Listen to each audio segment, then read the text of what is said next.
आज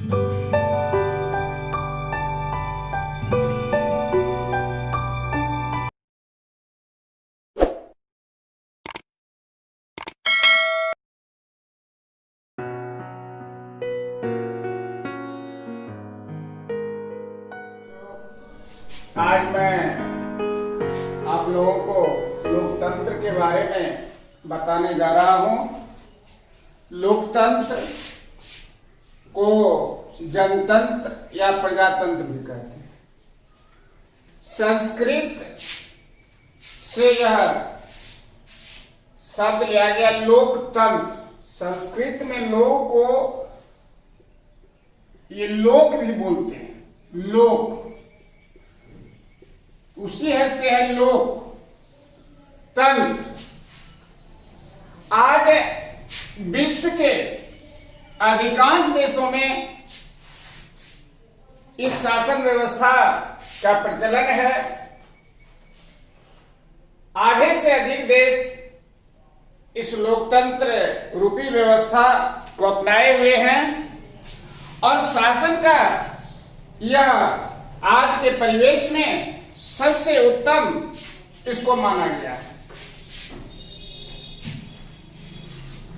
लोकतंत्र को अंग्रेजी में डेमोक्रेसी कहते हैं। डेमोक्रेसी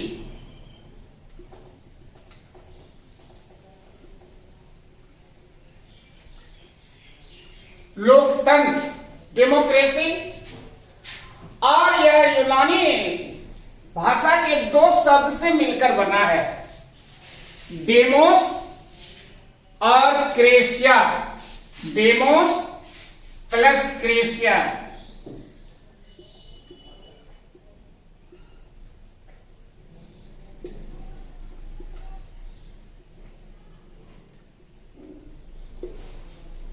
डेमोस का अर्थ होता है जनता और क्रेसिया का अर्थ होता है शासन।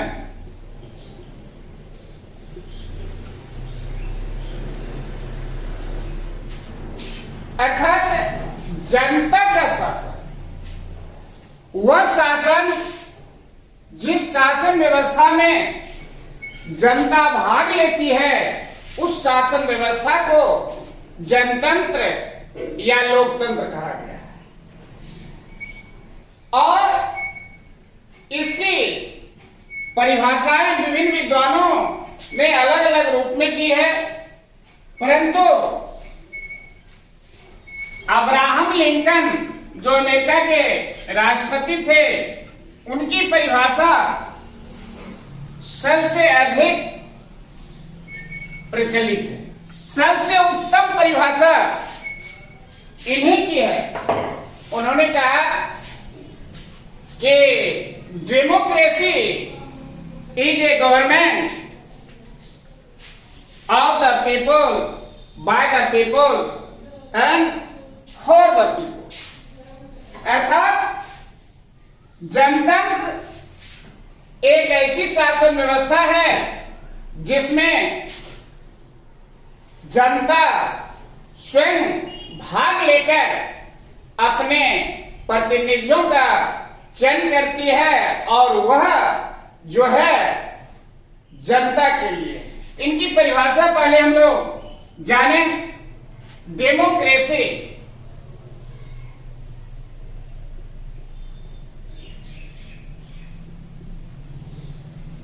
is a government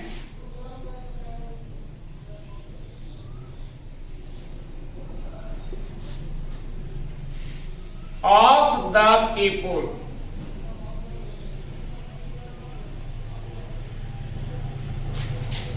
by the people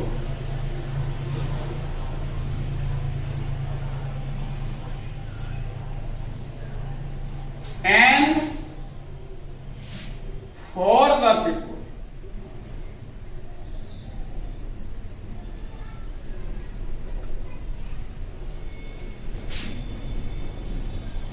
Democracy is a government of the people, by the people and for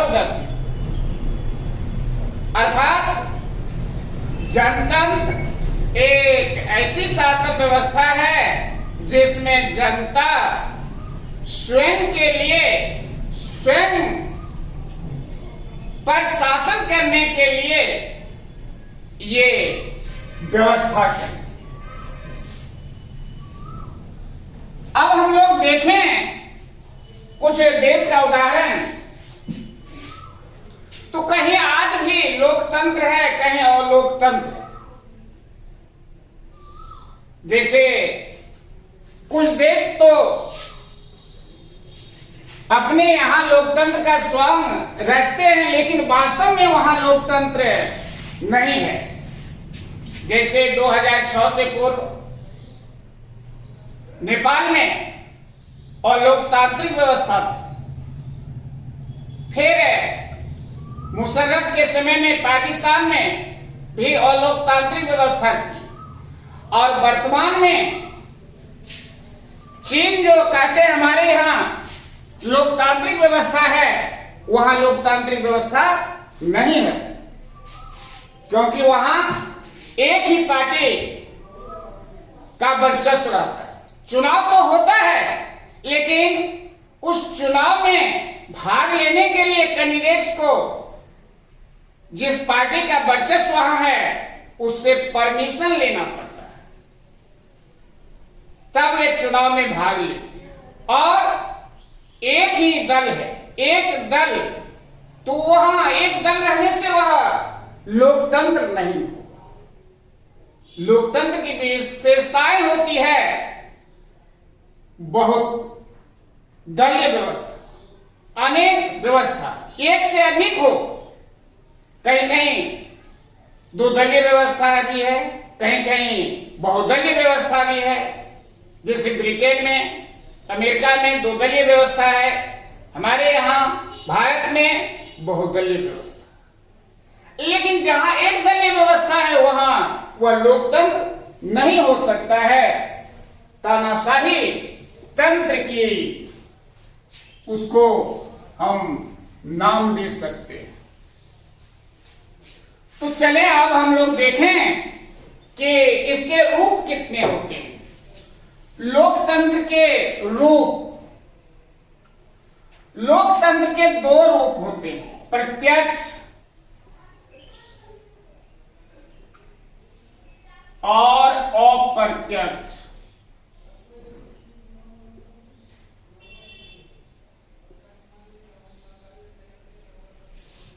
लोकतंत्र के दो रूप, प्रत्यक्ष और अप्रत्यक्ष। अप्रत्यक्ष लोकतंत्र किसे कहेंगे? तो प्रत्यक्ष लोकतंत्र वह होता है जिसमें जनता स्वयं भाग लेकर शासन करती है और किसी खास जगह बैठ के अपने पदाधिकारियों का चयन करते हैं डायरेक्ट रूप से। इसमें जन प्रतिनिधि भाग नहीं लेते, स्वयं जनता किसी एक जगह जमा होके शासन करने के लिए कानून बनाते हैं, पदाधिकारी का चयन करते डायरेक्ट रूप से। जनप्रतिनिधि का इसमें अभाव होता। और आज स्विट्जरलैंड एक ऐसा देश है जहां यह प्रत्यक्ष लोकतंत्र की व्यवस्था है। प्रत्यक्ष लोकतंत्र का देश कहा जाता है स्विट्जरलैंड। स्विट्जरलैंड एक छोटा सा देश है, इसलिए वहां संभव है। यह आज बड़े देशों के लिए, बहुसंख्यक देशों के लिए संभव नहीं है, ये छोटे से देश के लिए। क्योंकि अगर जनता कहीं एकत्र होकर चयन करेगी तो उसके लिए स्थान चाहिए, जगह चाहिए, बैठने की सारी व्यवस्था होनी चाहिए। तो वह कम संख्या वाले देश के लिए और छोटे से देश के लिए यह प्रत्यक्ष जनतंत्र संभव है, जैसे स्विट्जरलैंड। और इसके विपरीत दूसरा जो रूप है वह है अप्रत्यक्ष जनतंत्र। अप्रत्यक्ष अर्थात इसमें जनता के द्वारा चुने हुए प्रतिनिधि शासन कार्यों में भाग लेते।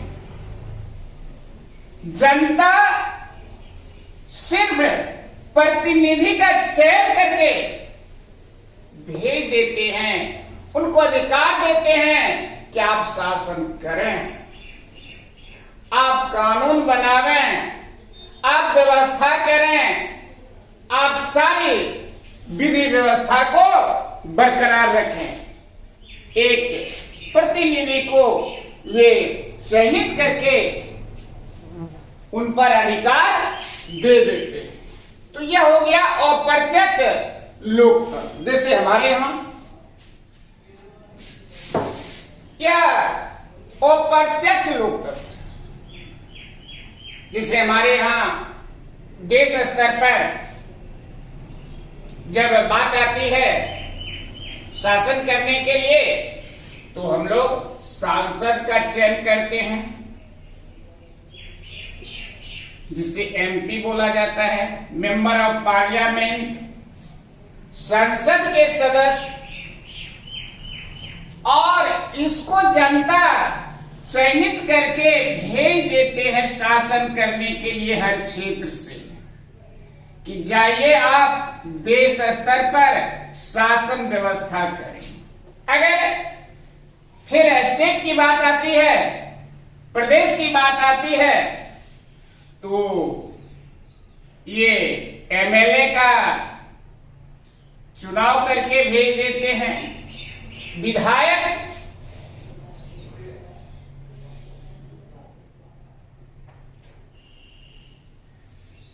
और इसको अधिकार जनता दे देती है कि आप विधि व्यवस्था संभालें, आप शासन करें। और वह शासन तो जनता का हो गया। शासन किसके लिए? जनता के लिए। किसके द्वारा चुना जाता है? जनता के द्वारा।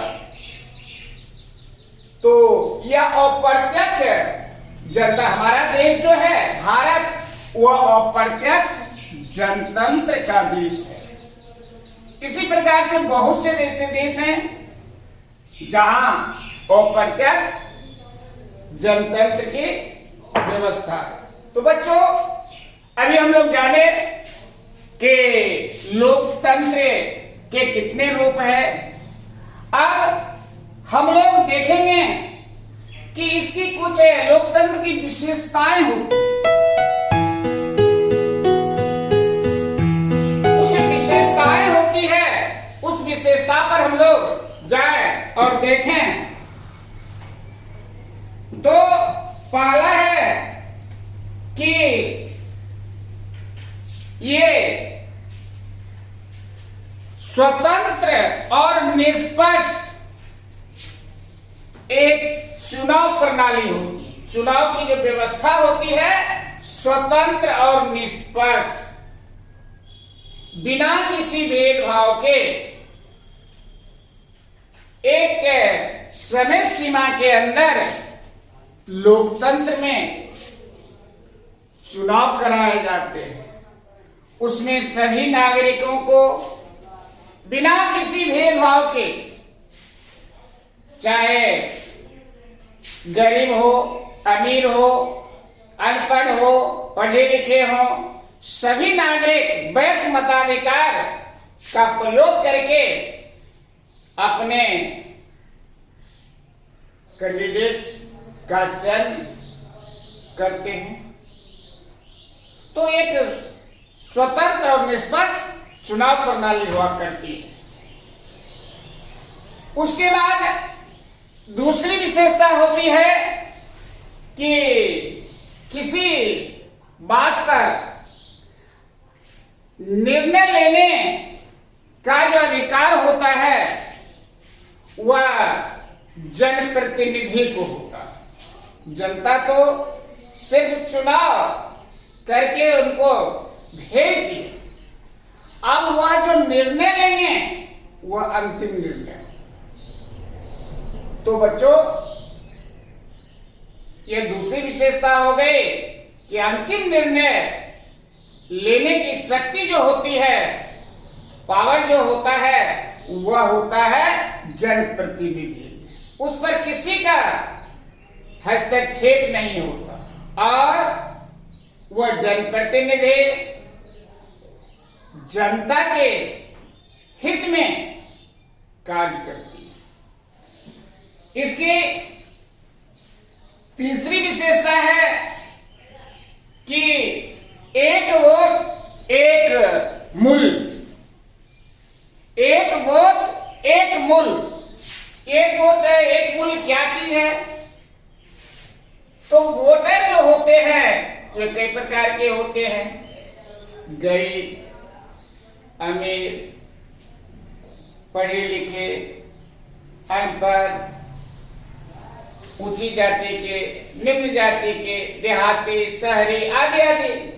लेकिन जो वोट डालते हैं उसका वैल्यू एक गरीब व्यक्ति का उतना ही होता है, एक अमीर व्यक्ति का उतना ही होता है, एक साक्षर का, एक निरक्षर का, सबका वैल्यू बराबर माना जाता है। लेकिन कुछ ऐसे देश हैं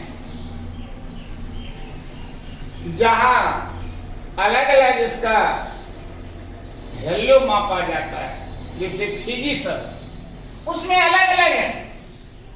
अब विदेशी नागरिक है तो उसका वैल्यू अलग, गरीब है तो अलग, फिर उस कई भाग में चला जाता है। लेकिन जहां शुद्ध लोकतंत्र होगा वहां एक वोट और एक मूल्य होता है, इसमें भेदभाव नहीं किया जाता। तो ये तीन विशेषताएं हो गई।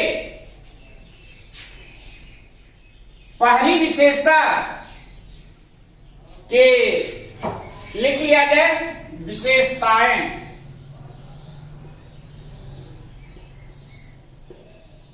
लोकतंत्र की विशेषता,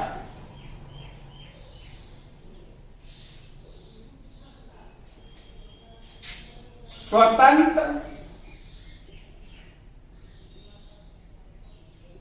और निष्पक्ष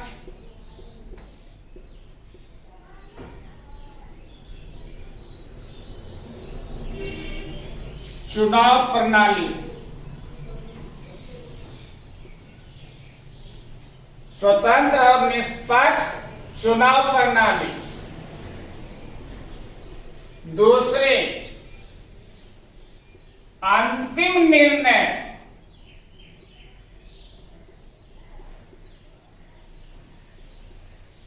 लेने का अधिकार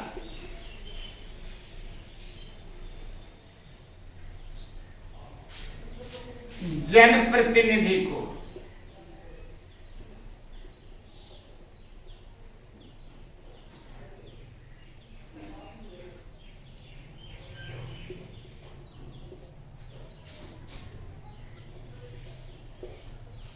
और तीसरी, एक वोट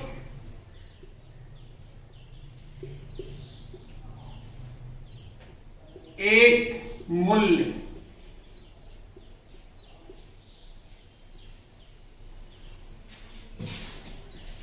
जहां यह व्यवस्था और वहां यह लोकतंत्र हम कह सकते हैं। इसके अतिरिक्त और कुछ है, जैसे जनता को कुछ स्वतंत्रताएं होती है और उसमें आता है अपने विचार व्यक्त करने की स्वतंत्रता। देश के किसी भाग में आने जाने की स्वतंत्रता, देश के किसी भाग में बसने की स्वतंत्रता भी कई प्रकार की होती है। तो ये सारी विशेषताएं लोकतंत्र के मूल्य रहस्य को दर्शाता है कि वास्तव में लोकतंत्र है क्या चीज, किसको हम लोकतंत्र कहेंगे। तो यह लोकतंत्र की विशेषता हो गई। अब हम देखें, इसका मूल्यांकन करें। लोकतंत्र का मूल्यांकन करना है।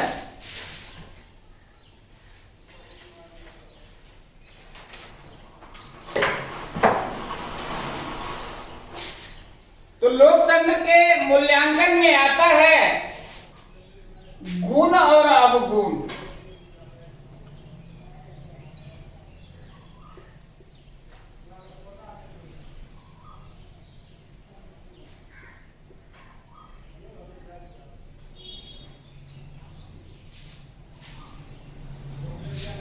इसका गुण क्या है, इसका अवगुण क्या है। हर व्यक्ति में, हर व्यवस्था में, हर प्रकार की वस्तु में कुछ न कुछ गुण और दोष छिपा ही रहता है। तो इस पर हम लोग चर्चा कर लें कि इसमें क्या सब गुण है, क्या अवगुण भी इसमें है, इस पर हम लोग चर्चा करें।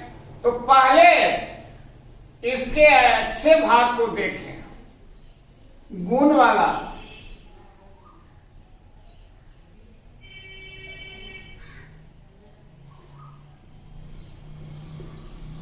मेरिट्स।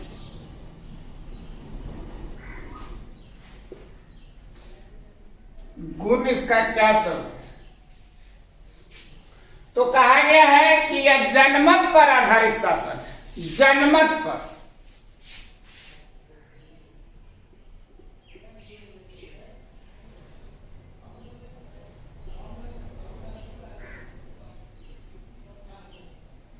आधारित या आधृत भी बोलते हैं।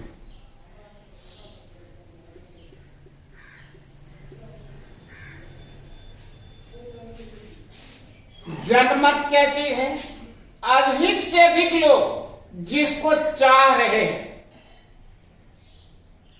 देखा होगा कि चुनाव में चुन के व्यक्ति कैंडिडेट्स को भेजते, और मान लिया जाए कि किस ये 4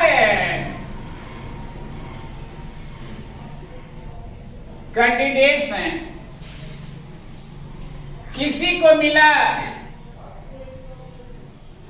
500 वोट, किसी को 200, किसी को 650, किसी को 680।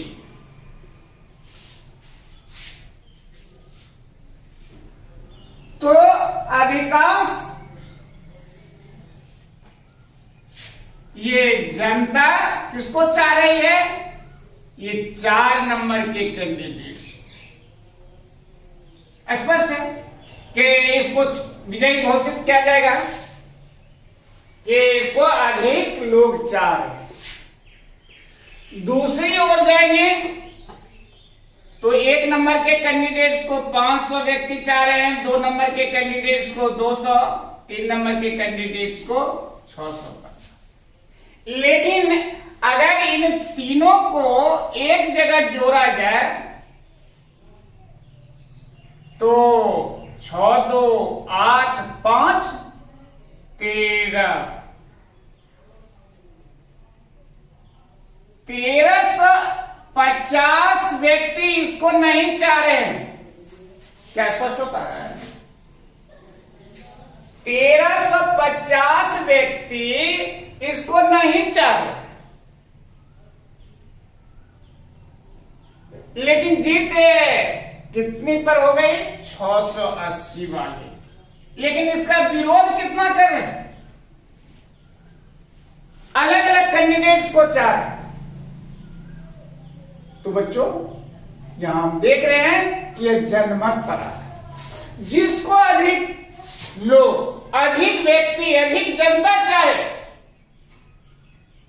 वह शासन में भाग लेते हैं, वह शासन करते हैं, तो यह जनमत पर आधारित शासन है।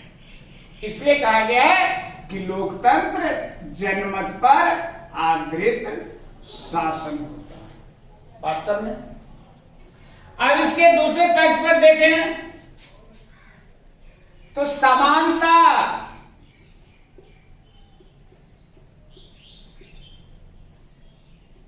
स्वतंत्रता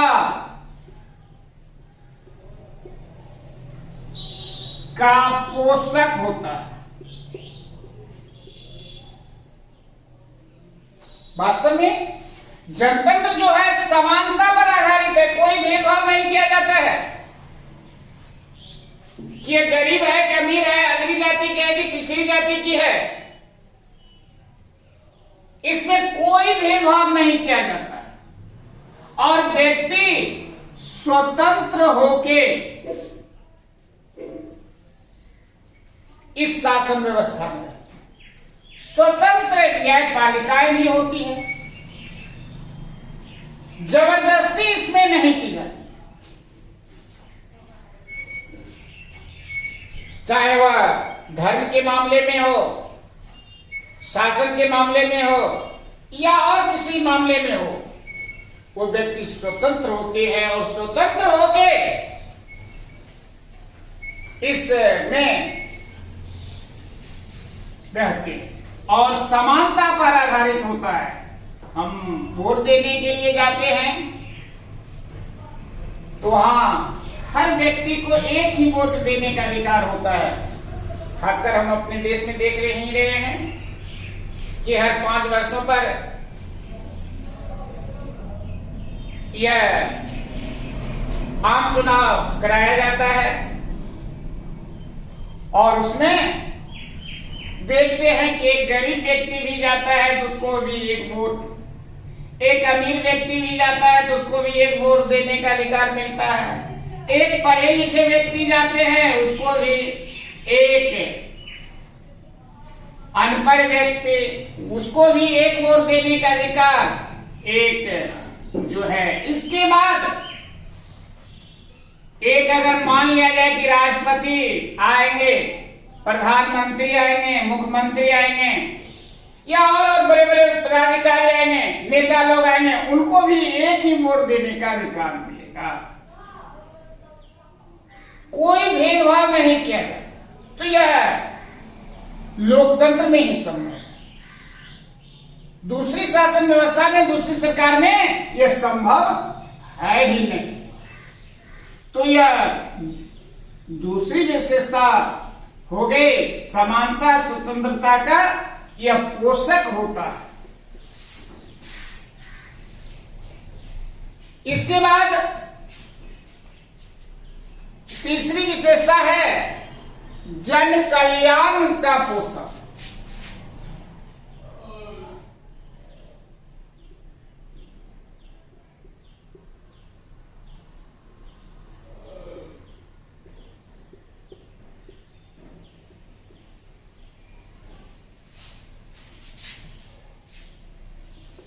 जनतंत्र में जो भी सरकार बनती है उसका उद्देश्य होता है कि अधिक से अधिक लोगों का कल्याण हो, कल्याण के बारे में वह सरकार सोचती है। अगर ऐसा नहीं करेंगे तो उनको यह भी भय रहता है कि देश में कहीं विद्रोह न हो जाए या आने वाले चुनाव में हमको जनता उखाड़ न फेंके। इस डर से वह अधिक से अधिक लोगों की भलाई का कार्य करने में लगेगा, अधिक से अधिक। तो यह जनतंत्र का या लोकतंत्र का गुण है।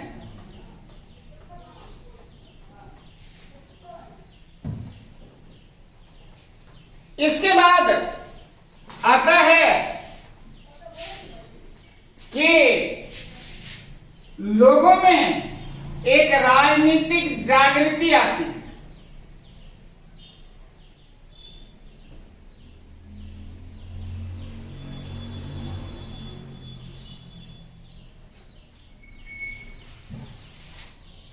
लोग शासन के बारे में, सरकार के बारे में, दल के बारे में, उसके क्रियाकलाप के बारे में जानने का प्रयास करती है जनता कि सरकार क्या कर रही है। लोगों की रुचि उसमें बढ़ जाती है। खासकर उस समय तो और अधिक रुचि हो जाती है, जागृति आ जाती है जब देश में चुनाव का समय आता है। उस समय तो हर चौक चौराहे पर इसी से संबंधित बातें की जाती है। लोगों में एक उत्साह जग उठता। तो यह राजनीतिक जागृति, और लोग टीवी के माध्यम से, रेडियो के माध्यम से या जनसंचार के जितने माध्यम हैं उनसे जानकारी लेने का प्रयास पब्लिक करती है कि देश में क्या हो रहा है, सरकार अच्छी कार्य कर रही है कि नहीं कर रही है। इस सब के बारे में वे जागृत होके रुचि लेते हैं और बड़े रुचि से वे सुनते समझते हैं और उस पर टीका टिप्पणी भी करने से भी बाज नहीं आते। तो चौथी विशेषता हो गई।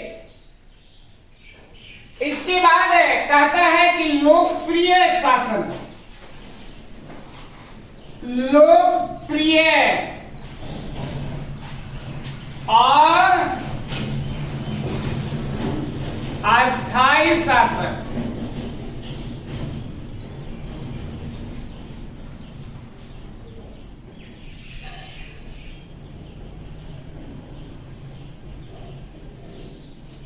आज विश्व में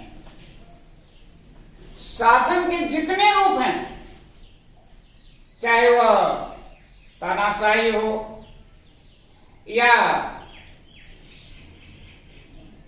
राजतंत्र हो या और सब हो, उन सब में सबसे अधिक लोकप्रिय इस शासन व्यवस्था को माना है। आज भी कुछ देश ऐसे हैं जहां लोकतंत्र की बहाली नहीं हुई है, उसके लिए उस देश में संघर्ष हो रहा है और सबसे इसको अधिक लोकप्रिय मानते हैं। हर व्यक्ति की, हर देश की इच्छा होती है कि हमारे देश में भी जहां नहीं है लोकतंत्र बहाल हो, तो सबसे लोकप्रिय है, उपलब्ध है। और अस्थायी शासन 5 वर्ष के लिए निश्चित हो जाते हैं कि सरकार जो बने देश में या प्रदेश में, वो एक निश्चित अवधि के लिए बनी है, उसमें स्थायित्व होती है। भले कुछ संयोग कहा जाए या दुर्भाग्य कहा जाए, बीच में सरकार टूट जाती है, फिर उसकी जगह नए चुनाव कराए जाते हैं, वो अलग बात है, लेकिन लगा कराए हुए होते। लेकिन अधिकांश ये अस्थायित्व इसमें आते, लोकप्रिय शासन। इसके बाद इसका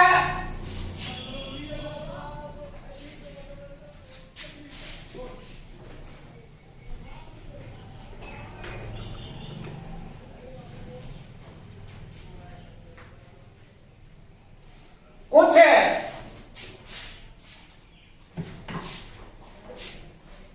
और विशेषताएं हैं जिसमें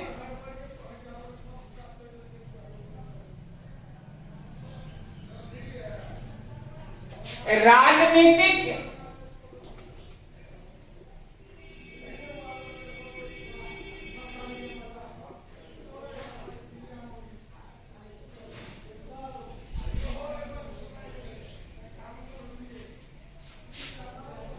सामाजिक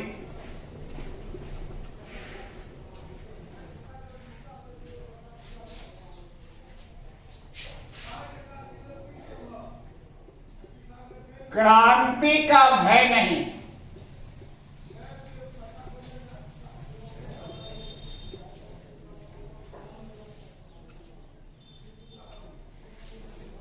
ये लोकतंत्र की एक सबसे बड़ा गुण है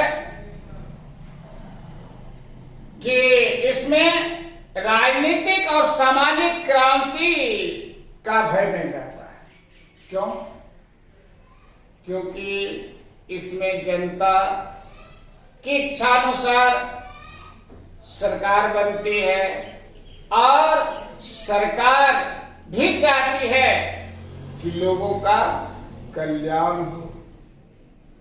अगर कहीं किसी कारण से किसी समाज में कहीं क्रांति हो जाती है तो राजनीतिक दल के लोग वहां पहुंचकर शांति व्यवस्था स्थापित भी करते हैं। देखा होगा या सुना होगा कि किसी जगह नागरिकों में बहुत बड़ा विद्रोह हो गया, आपस में वैमनस्यता फैल गई, धर्म को लेकर, मजहब को लेकर।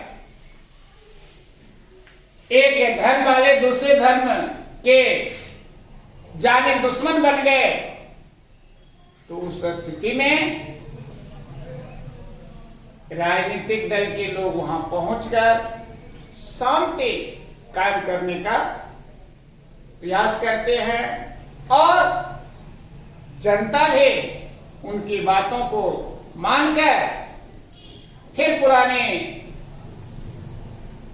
बातों को भूलकर आपस में घुल मिल जाते। तो राजनीतिक और सामाजिक क्रांति का जनतंत्र में भय नहीं रहता। ये भय मुक्त होते हैं राजनीतिक और सामाजिक क्रांति से।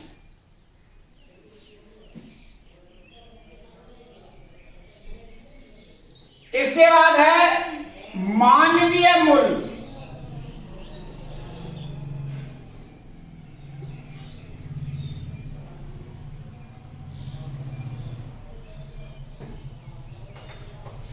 इसमें सबसे अधिक ध्यान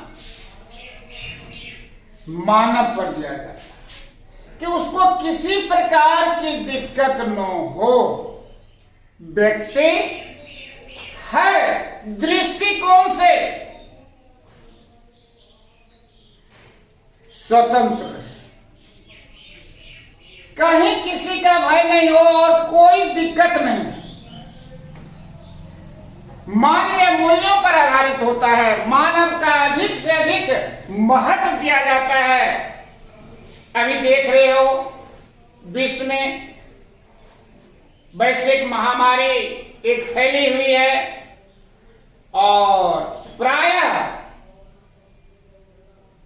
सरकार चाह रही है, खासकर हम अपने देश में देख रहे हैं, विश्व में तो देखते ही हैं अपने देश में, कि चाहे वह राज्य की सरकार हो, प्रदेश की सरकार हो या देश स्तर पर जो सरकार है, जनता की भलाई के लिए, जनता के दुख दर्द को दूर करने के लिए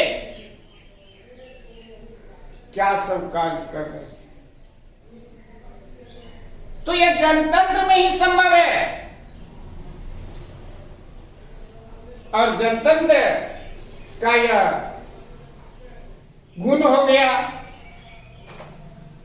तो मूल्यांकन एक पक्ष का किए, अब दूसरा पक्ष रह गया है कि कुछ लोगों का, कुछ विद्वानों का कहना है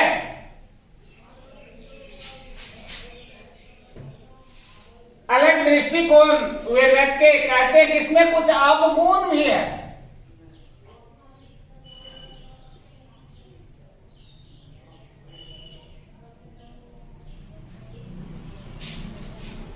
इसमें उस अवगुण को भी ढूंढे कि नहीं, जनतंत्र में या लोकतंत्र में जो है कुछ अवगुण है।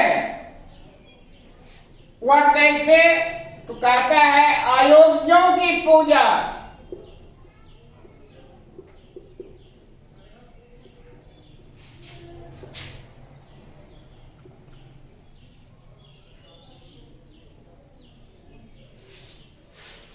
अरस्तु ने तो यहां तक कह दिया है कि लोकतंत्र मूर्खों का शासन है। वही है अयोग्यों की पूजा। कैसे? इसको एक उदाहरण से समझें। एक कोई नेता आ गए किसी क्षेत्र में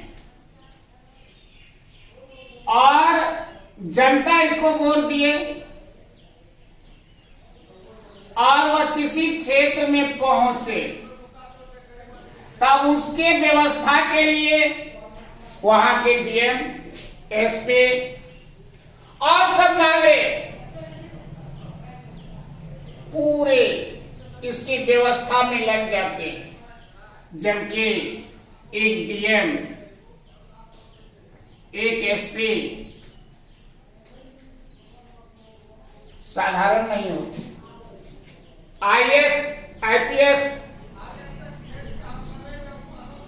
और यह व्यक्ति संयोग से मान लिया जाए कि उतना पढ़े लिखे नहीं है, लेकिन लोकप्रियता के बल पर यह जीत गए और उसका डीएम, एसपी आगे पीछे कर रहे हैं और जनता भी, पब्लिक भी उसके आगे पीछे में फूल माला लेके तैयार हो जाती है। तो यह तो समझ रहे हैं कि हमारी लोकप्रियता बहुत अधिक है, इसलिए जनता, सारे शासन तंत्र हमारे आगे पीछे लगे हुए हैं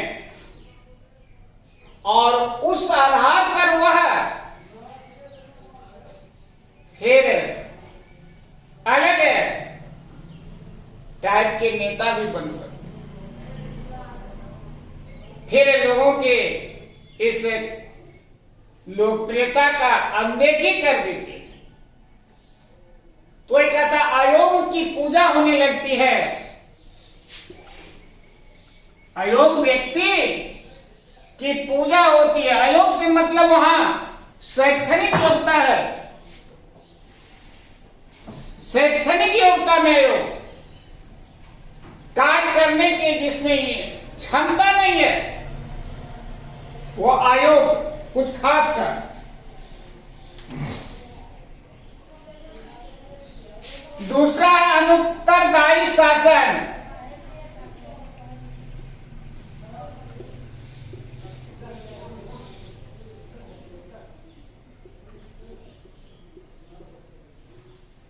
तो सरकार तो बनती है एक व्यक्ति के समूह से, अब उस समूह में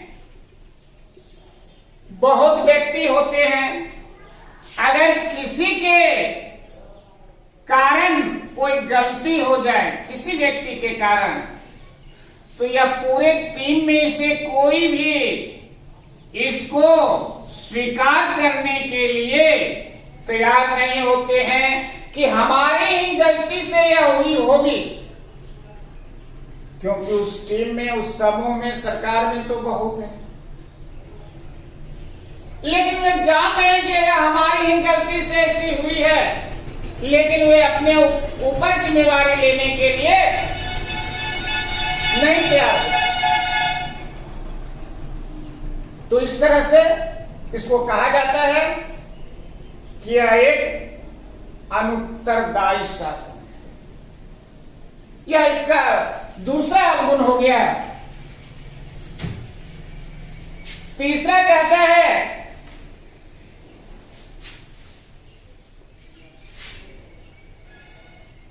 कि समय और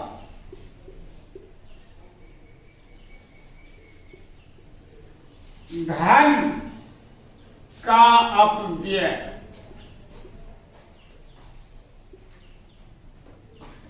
बर्बादी, अपव्यय में बर्बादी किसका? समय का और धन का। क्यों कहा गया? तो प्रत्येक 5 वर्षों पर चुनाव कराए जाते हैं। उस चुनाव में काफी अधिक पैसा तो खर्च होता ही है देश का और कैंडिडेट्स का। इसके बाद समय भी बहुत बर्बाद होता है। आज चुनाव की घोषणा हो जाती है, फिर वहां से आके अब कैंडिडेट्स लग जाते हैं नॉमिनेशन में, फिर वहां छटाई में, फिर वहां प्रचार में, फिर इलेक्शन, फिर वहां तक पहुंचने में बहुत अधिक समय का और बहुत अधिक धन का अपव्यय होता है। इसलिए लोकतंत्र को कहा गया कि यह इसका जो अवगुण है कि समय और धन का इसमें बहुत अधिक खर्च होता, अपव्यय होता है, बर्बादी।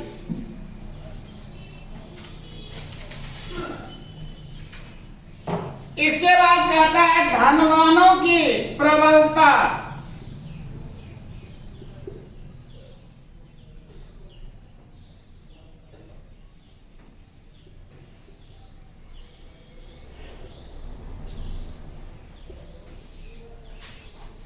धनवानों के प्रबलता अर्थात उसका वर्चस्व। कैसे इसको इस रूप में देखें, जब चुनाव का समय आता है तो उस समय धनवान व्यक्ति अपने धन के बल पर एक गरीब व्यक्ति का वोट खरीद लेते हैं। धनवान व्यक्ति अपने धन के बल पर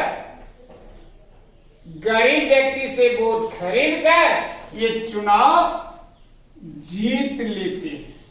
इसलिए कहा गया कि इसमें धनवान व्यक्ति जो होते हैं उनकी अधिक बरदहस्त होती है और अधिक इसमें प्रबलता होती है, अधिक बढ़ चढ़ के इसमें भाग लेते। और लोकतंत्र में यह एक बात और है कि गरीब व्यक्ति चुनाव में अगर भाग लेंगे भी तो आज की ये जनता ऐसी है कि उस व्यक्ति को वोट नहीं देते। वास्तविकता जो है, अगर वह व्यक्ति धनवान है, उसमें योग्यता नहीं है, पैसे के बल पर, पैसे के लोभ में जनता उस धनवान व्यक्ति को वोट देके जिता देती। और एक विद्वान व्यक्ति, एक योग्य व्यक्ति अगर उसके पास धन का अभाव है तो वे चुनाव में जीत की इच्छा नहीं कर सकते। ये कहता है धनवानों की प्रबलता।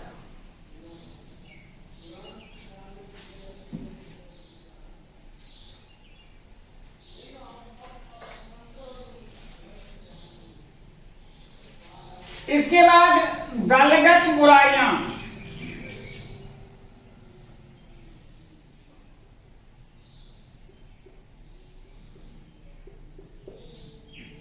कुछ खास दल विशेष में फंसकर व्यक्ति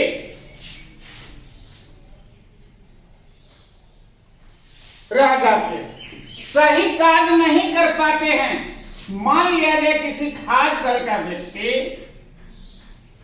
वह चाह रहा है कि इस रूट से हम जाएं और यह रूट अच्छा होगा अर्थात कार्य अच्छा होगा, यह सोच रहे हैं। देश हित में एक लीडर सोच रहे हैं कि यह कार्य होना चाहिए, निस्वार्थ भाव से इस कार्य को करने के लिए वे सोच रहे हैं और उस पर अपना मंतव्य दे रहे हैं। लेकिन जिस दल से ये जुड़े हुए हैं वह कहता है नहीं, मूर्ख ही रहने दो। यह चाह रहे हैं कि सबको पढ़ा लिखा के होशियार बना दें, अय्यर चाह रहे हैं कि मूर्ख ही रहे, तो क्या यह व्यक्ति उस दल में टिक पाएंगे? सोचिए जरा, इसको निकाल देंगे कि मैं कर रहा हूं इस प्रकार से, तुम कर रहे हो इस प्रकार से, इसको निकाल देंगे तो ये लाचार हो जाते हैं, विवश हो जाते हैं और दलगत बुराई में फंसकर जो दल के लोग, जो व्यक्ति उनके कह रहे हैं, उसे राह पर यह भी चल दी, तो यह दलगत बुराइयां हो गई।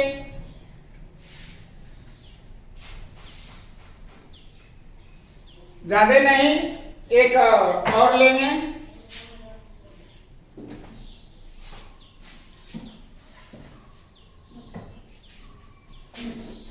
कोरा आदर्श।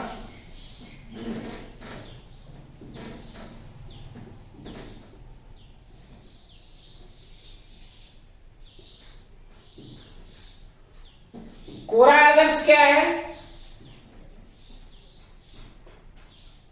तो चुनाव के समय देखते हैं कि जनता से दल के लोग वादा करते हैं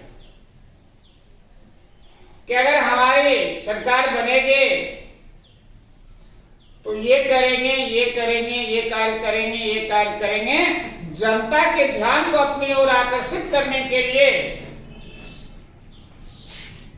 एक प्रचार प्रसार करा देते हैं, अच्छे अच्छे वादे जनता के सामने रख देते, परंतु जब वह सरकार बन जाती है तो जितना वादा जनता से करके वे आते हैं उस वादे पर नहीं रहते, मुकर जाते हैं, उनका रूट ही चेंज हो जाता है, जनता से संपर्क भंग हो जाता है और उनका ध्यान फिर कब टूटता है? इलेक्शन के समय। तो ये कोरा आदर्श हो गया। एक बात और, लोकतंत्र में अयोग्यों की जो पूजा होती है, देखा होगा कि कैंडिडेट्स खड़े होंगे एमएलए के लिए, एमपी के लिए, या मुखिया, सरपंच, वार्ड सदस्य वगैरह वगैरह के लिए, तो उसमें उनकी योग्यता देखें क्या है।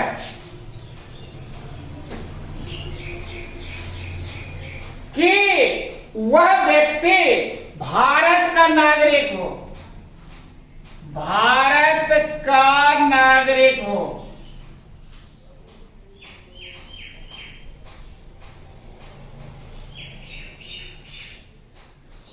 ठीक, भारत का नागरिक हो गया। उनकी उम्र अगर एमपी के लिए है तो 25 वर्ष की उम्र कम से कम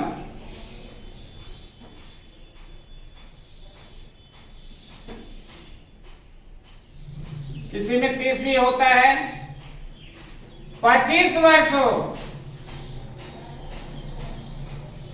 तीसरी, किसी लाभ के पद पर न हो, यानी सरकारी नौकरी न कर रहे हो, किसी लाभ के पद पर न। चौथे, पागल या दिवालिया न हो।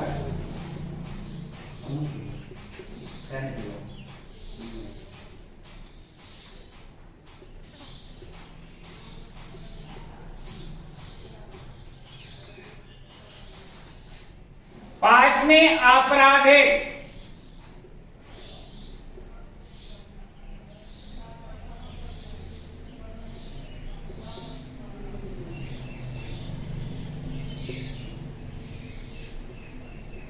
સજાવાનો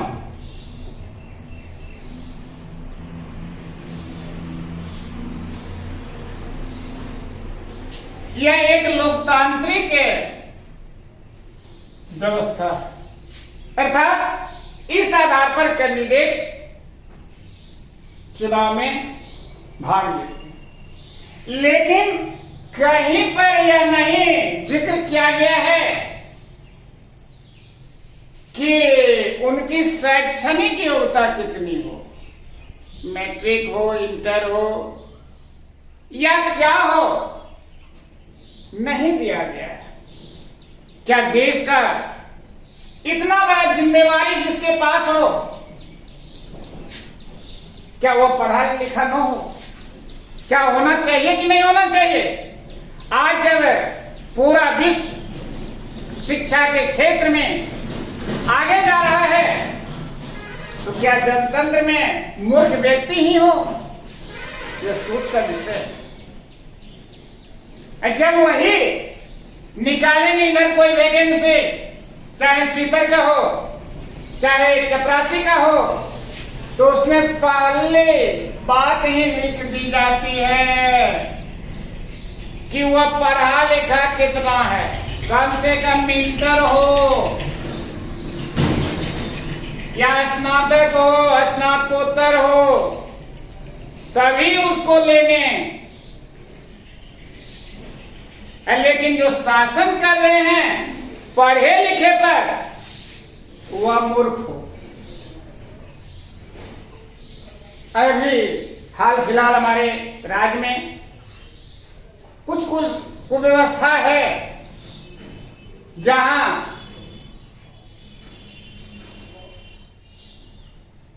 कि मूर्ख व्यक्ति, एक अंगूठा छाप व्यक्ति, एक साक्षर, एक पढ़े लिखे विद्वान व्यक्ति पर धौंस जमाते हैं, शासन करते हैं। तो यह सब अवगुण है। फिर भी इतना होने के बावजूद भी,